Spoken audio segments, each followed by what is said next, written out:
People, here we are again. So we got a radiator hose that we're gonna replace. So here's some little tips for a 2010 Toyota Venza 3.5 liter V6. So it's pretty easy.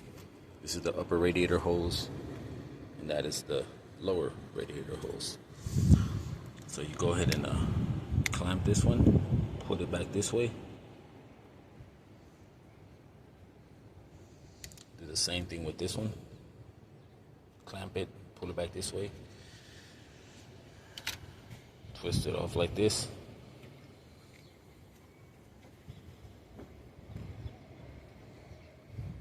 There you have it.